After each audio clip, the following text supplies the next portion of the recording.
It keeps hanging. Okay, thank you.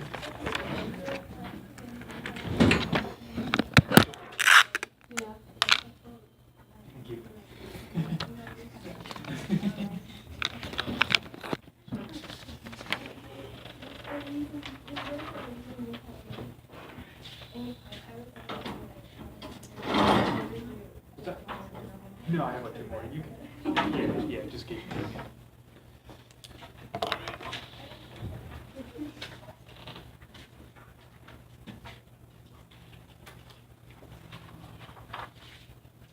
Okay, so go ahead and take that, hit the bottom button on the clicker, bottom button, and then hit the top button.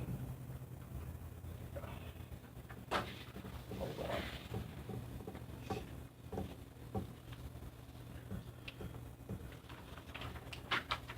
All right, let's give it up for Victor. Thank you for the opportunity. My name is Victor. I'm here to talk about product lifecycle.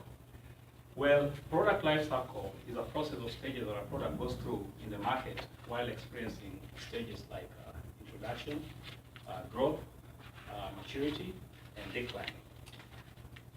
Has one of you bought any product, a phone or anything before? Well, that's what I'm about to talk about today. Well, tonight, for a few minutes of your time, I'd like to share with you about product lifecycle. What is it? Well, product lifecycle is, for instance, if you introduce a product in the market, let's say an iPhone, it's being introduced for the first time, and that is called introduction. You know, like a lot of people want you to know there's a phone coming up and all that. And then once that stage has been experienced, the product lifecycle moves to what is called the growth. The growth is when now a lot of people are coming in, buying phones, and if you look here, that's when a lot of sales are picking in, and people are buying the phone, and so many people coming in, from all walks of life, just to get the phone. That's what is called the growth. Now, the maturity is pretty much static. It's not moving. I mean, a lot of times when you buy something, for how long do you want to stay with maybe the phone? You probably want something different. So they don't have any new sales coming in. They only have the same people, buying the product. So they're not moving. So it's just on a standby. It's not moving or anything. And then we have the decline. The decline is probably where now the sales is dropping. And that's very happens a lot with products. I mean, it's hard to keep up.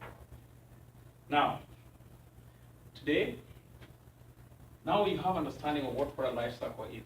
Let me help you gain a clear understanding of what's the stages in product lifecycle. What happens in introduction stage? In introduction stage, this is when you do a lot of creativity. You do a lot of awareness, you do a lot of campaign, marketing, you go on billboards, you do all kinds of TV, word of mouth, so that people need to know what's happening.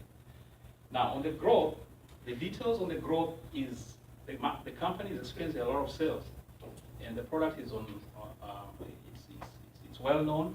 People are buying the product. The sales are too high. They're not worried about you anymore. They know you're going to buy the product. That's when the prices are too high. They don't do so much campaign. They cut down on advertising, they open up distributions and things like that. And the next stage is where we have the maturity stage.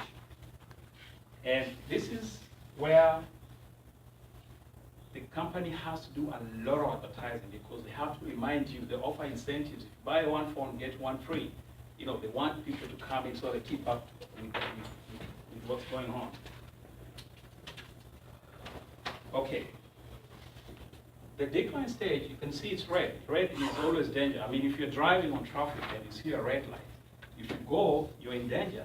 So this is a very dangerous time for a product, because the product is probably going to be extinct. So what happens in this stage, you have to rebrand.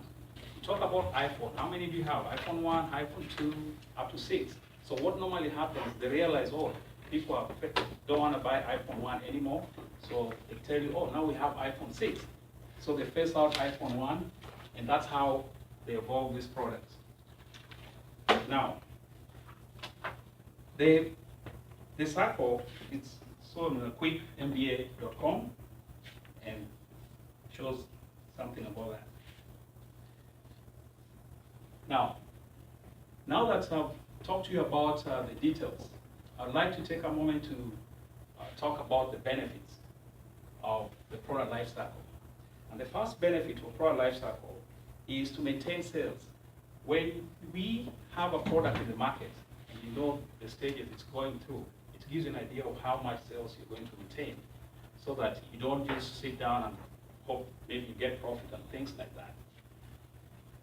Secondly, it helps you sustain customers. Remember, we talk about getting one phone. If you buy one phone, you get for free, or maybe you buy a phone, they give you another package, something like that, or they give you free airtime, they give you incentive, so that it helps them to sustain customers, because they want to make sure that this product stays with their customers, so that they retain them.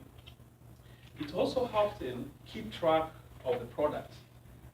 If you have a product out there in the market and it goes through these stages, if you know it's on introduction stage, you keep a track of it, you know what's happening. Oh, we're not doing any good, what are we supposed to do? So that's when you do all this kind of marketing mix, promotions, and then it goes to growth. So you keep track of what's going on, and then it gives you an idea of what basis to do on each particular stage. Then to evaluate the product, when you have an iPhone 6 and it's on the danger stage, the red stage, just know that you're pretty much done. You've evaluated the situation, you know you have to cut it out, go to iPhone 6, or else you will not maintain that brand for the rest of your life. And that's the product concepts, according to Harvard Business Review on the 11/9/15. Now, when you're keeping up to track the product, you have to make sure that your customers are also paying attention. So you have to keep reminding them of what's going on. And that was on The Economist, November 3rd, 2009. So, I know I've talked about product life cycle, and it's something that it's very good. Product life cycle is the ultimate bedrock of a surviving product. It's very mandatory. It's not necessary, but it's mandatory for a company to survive. So tonight, I shared with you about product life cycle. Hopefully, you enjoyed the time together. Thank you.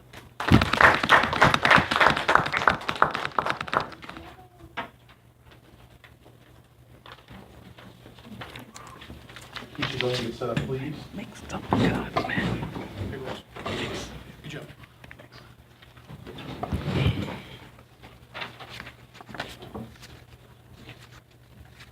You can actually hit the